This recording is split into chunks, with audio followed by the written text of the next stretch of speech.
Moriden, Athluan.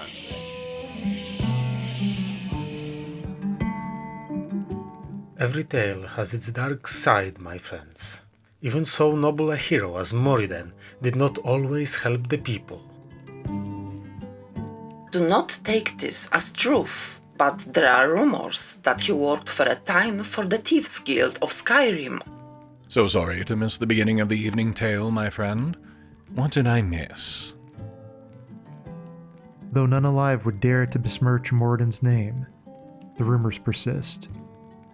Some claim that he finally fell to greed and avarice. Others, that he was forced into serving their desires. Oh. Well, of course it would be this part. Should have realized. Not like there's a great deal of my story left to tell. Despite what seems evidence that cannot be explained away, yet others claim that Moriden became one of the greatest of thieves, not for personal gain, but to once again save the people of Skyrim from the darkest of horrors. Oh, that's rich. The darkest of horrors. Seriously. The only thing I saved anyone from during that time of my life was the burden of a full purse. The rumors, I'm afraid, are true, my friend. So, though they are only the darkest of slander, dear listeners, gather round once more and hear the tale of the greatest of thieves. For it to be slander, it would have to be intentionally wrong. Much of this tale is right, but they won't give you the details. You know how much I enjoy a good tale in a good tavern. So let me save you the pain of listening to the drivel. Far enough from the rest of the people here that I can tell you how it really happened. Because the truth of it... The truth is not what the bards would have you believe.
Nine Rains Hand, 4th Era, 202.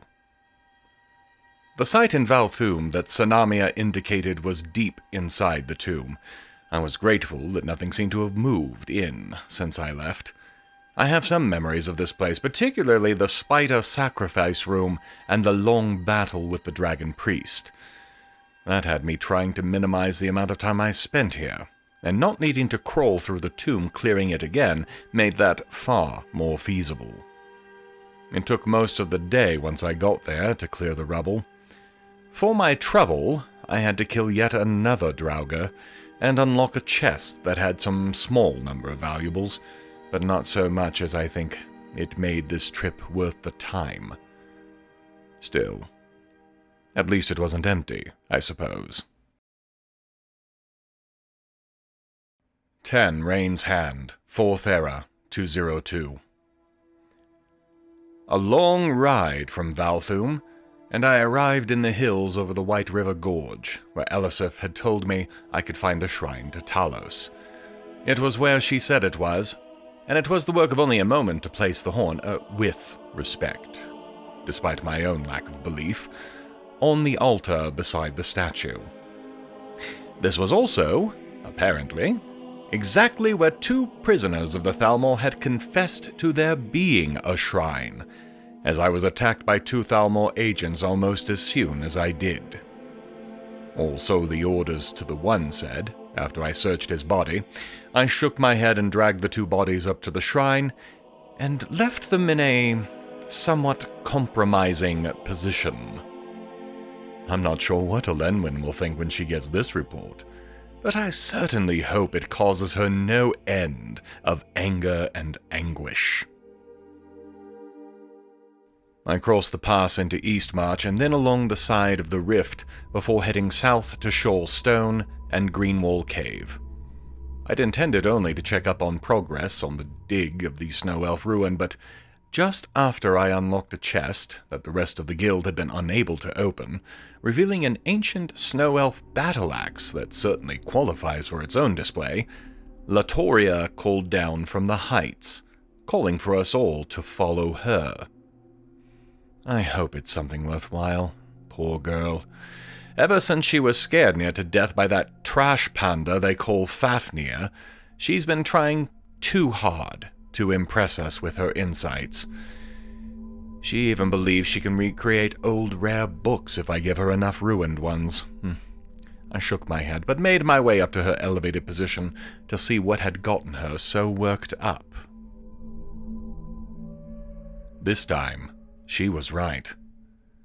I've seen a few Snow Elf ruins and recognized the general arrangement of the site, though what the book and pedestal at the center behind the red energy barrier was, I couldn't even begin to speculate. The barrier was, as best we could tell, impenetrable. And then she showed us the rest of the site.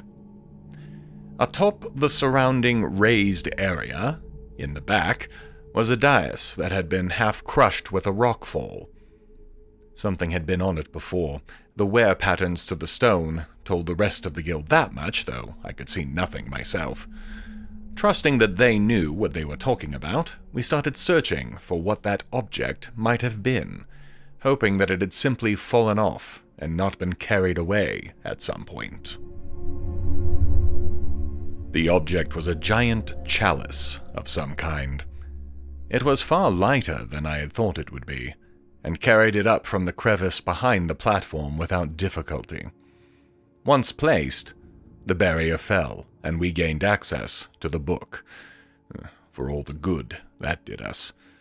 The entire thing was written in the Snow Elf language, which, naturally, none of us here could translate ourselves. What was strange, however, was a set of tally marks on the final page. Without context, there's no way of knowing what those mean. For all we know, it could be how many cabbages were sold that particular day. Mirazi had just suggested taking it to Calselmo, who it must be admitted is likely the best chance we have outside of the librarian at the college, when we heard a massive cry from the main chamber. The cry was similar to the sounds that the Falmer made, and so we raced back to the chamber and found we were no longer alone.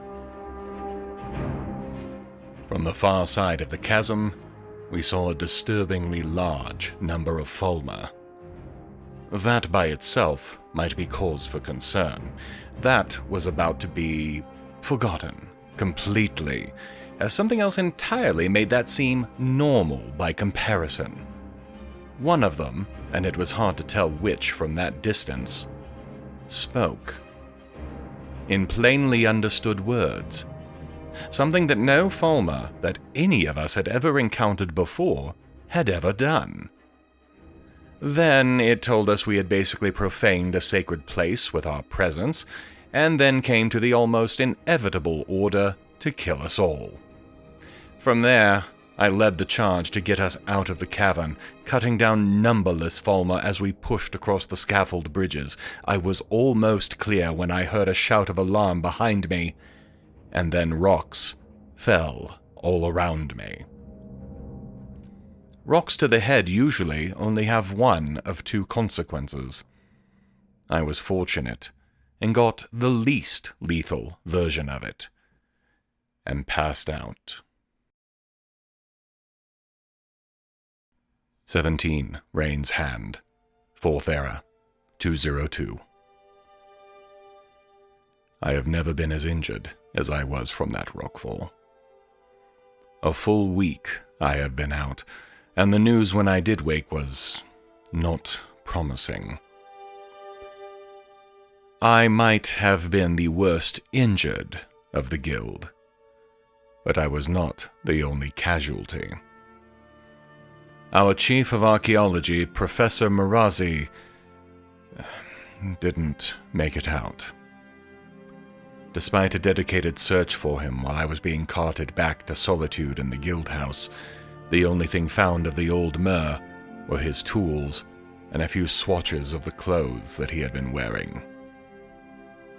The losses hit the guild hard, Aryan in particular. There are a number of things that need doing now. The first priority must be Miraak's replacement, which was quickly accomplished. Really, there was only one possible replacement. Kaya. For all he is a human and short-lived, and less than knowledgeable as compared to Miraak, he is the most well-rounded of the guild. He is learning, and though he may never know as much as the Mir did, well, he'll do as well as anyone can. While I had been out, the book we had found had already been taken to Calselmo, been translated, and brought back. Its contents were dark stuff, a Falmer prophecy about their return to the surface world, complete with surface dwellers burning. Our speaking Falmer seems to fit the description of their promised one quite well from what we know.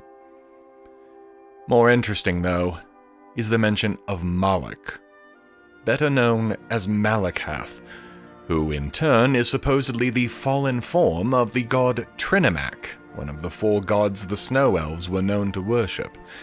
That being the case, our best guess is that these Falmer might be working out of a shrine or temple to Trinimac, one that, of course, we have no idea where to locate. Kaya went off to start researching the subject. Aryan was about to join him, but I pulled him aside and told him about what I had found out in Solstheim, and the strange, almost prophecy that Ithelia had spoken to me when we last met. He had never heard of her. I have to admit, I was shocked. Even so, he did have one suggestion about her final directions. Seek the Shadow might be a reference to the last of the Daedric Lords, the one I have yet to work with or for, Nocturnal, the Lord of Shadows. Finding her would be a challenge, certainly. Her connection to the Thieves Guild is almost universal in all provinces in the Empire. While I know exactly where that guild is operating, as does essentially anyone breathing in Skyrim, I'm not sure how best to draw their attention. I know whose attention to draw, at least, but how best to get him to invite me into the guild? I very much doubt I'll find Nocturnal any other way than through them. And really, the more I think on things, the more I begin to think that perhaps they have the right of a few things. Oblivion knows I've stolen a fair amount of things in the past. Maybe I just need to make it more obvious that I have those skills. After far longer of a time than I had ever anticipated, I returned to Yar Elisef and reported the completion of the favor she had requested. She was profuse in her thanks, but mentioned that I had more than earned the right to buy property in the hold. At last. I talked with Falk, and we shared a few stories. I bought the only home that was available, the grandiosely named Proudspire Manor, and also made arrangements for the place to be renovated. I'm not sure that I really need another home here in Solitude, when the safe house so amply provides for my needs, but I will do what I must to complete my political takeover of the province. This hold is the last one remaining. He did suggest taking a quick look around the place before it was cleared out and refurnished, though, and so I took his advice. It was well that I did. I found a 7th of those odd stones I have been seeing over the past several months. I still have no idea what they are, where they came from, or how valuable they might be. Nobody I've taken it to has had a clue. They can't even say what kind of stone or gem they might have been made from. Another minor mystery, it seems. I was granted my Thane status, and with my political works now complete, I made for Winterhold. There I hunted around until I found Enthir, and then gave him the staff he wanted, and in return received a deformed soul gem. I don't think this was an even trade by any means. Done, however, is done, and I then went in search of Arneal. That was when I finally got at least a partial explanation for his research, the disappearance of the Dwemer. He is attempting to recreate a portion of the event, trying to learn what it was they did and how. The next roadblock is the gem itself, which did not get charged enough in a machine he called a convector. Rather than build a new one, his impatience demands that I go find one or two more of the things and charge the gem the rest of the way, then return it to him. I begin to suspect this will not turn out well for Arneal. But I am not his keeper to prevent him from doing stupid things. If the man thought, I would assume he would realize that if he is successful, he might himself vanish. Not a good outcome for him. With luck, nothing will come of it, except his enthusiasm taking a beating. I have, in addition to my current projects, undertaken one more for Aryan. Though I have seen several of the standing stones, what the ancient writings apparently refer to as doomstones, and have even provided sketches of them for Aryan in the past, I have not managed to find my way to all 13 of them. 5 remain.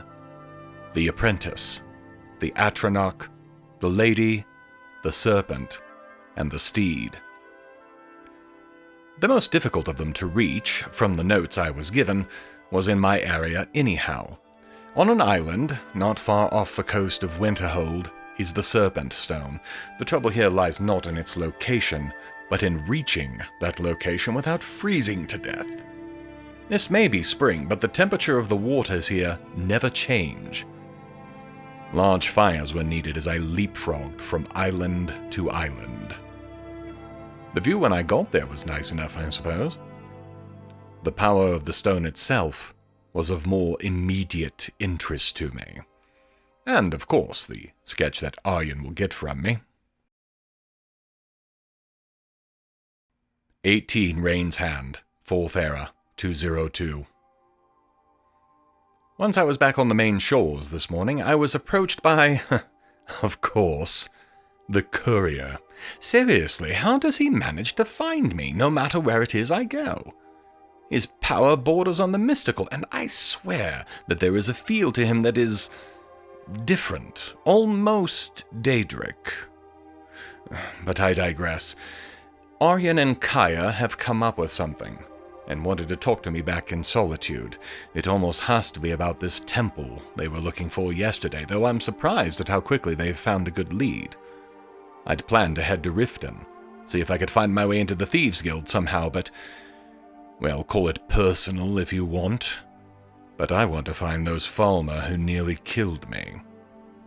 We have unfinished business, as horribly bardic as that might sound. Along the way back, I traveled through the swamps around Morthal rather than the main roads, and in doing so found the Apprentice Stone. A sketch went into my packs, and off to Solitude I went. At the museum, 3 things were brought to my attention. As we walked the Dragonborn Hall, Aryan filled me in on his recent discoveries and a new rumor. First, there might well be a Temple of Trinimac in Skyrim. Our best guess is that it is in the Reach, not far from Dushnik Jarl. He's already sent on the guild to begin the process of setting up the camp. They'll be ready when I get there, he says, and I can't blame them for not wanting to press on without me. We have already lost Marazi. We don't want to lose anyone else. Second, during his research, he also ran across a reference to a location that might have more information on the dragon priests, including the possibility of more of them. I have been going to some effort, for various reasons, to remove them all from existence. This new location between Winterhold and Windhelm should not be hard to reach when I have the time. I intend to make time. Finally, there are rumors of some kind of tournament being held. It is strictly off the record, but one of the prizes is rumored to be an artifact sword that Aryan would, of course, want for the museum. He has a rough location in the Velothi Mountains in the Rift, which is a place I'm wanting to go anyhow. All three are worth my time. I'll likely take them in that order, actually, as well as trying to find the convectors that Arneal wants me to look into along the way. Part of me had hoped that things were winding down from me. From Ithelia, I should have known better. Despite the hour, I left Solitude, heading west. I turned north onto the roads that led to Fort Ragstad. Fort Ragstad. I haven't thought about this place in forever, it feels. The place where, really, my journey began. It was a sobering experience. The day I saw what I could have been, if I had not decided on the Legion. If I hadn't decided on vengeance. That day, though, is very far behind me. Today I journeyed here not for nostalgia, but because there was a standing stone nearby. The Steed Stone. It was not uninhabited, as most of the stones had not been either. I took little time to speak to the man who was worshipping here, caring only to get my sketch and move on. I did, however, overhear his prayer for Skyrim, that its champions would one day be able to be as children instead of warriors. Good luck with that. Backtracking and returning to the main roads, I turned off and went through a small gate in Dragon's Bridge, heading into the vast, untamed regions of the Reach. My goal was two sites, both previously known to me, that Arneal had indicated would have the convectors that I needed to fix his warped soul stone. I had wondered about these Dwemer chest-looking objects when I had visited here in the past, but had always assumed that this is what they were, simple chests. Though I placed the stone in both places and used the spell Arneal had told me to, I saw little difference in the stone when I pulled it free. Perhaps warmer, but that was about it. He'd also said that 3 would be required, so until I get to a third convector, I suppose I will have to assume I've done this right. Returning once again to the main roads, I traveled towards Markarth and then turned to the southern ridge and Dushnik Jarl. Though a dragon made a brief attempt to stop me, I was able to make it to the camp just after the sunset. After getting a brief update, the camp was ready, which I could plainly see. I set up my own camp and settled in for the night. I wanted to be fresh for our foray into the temple tomorrow morning.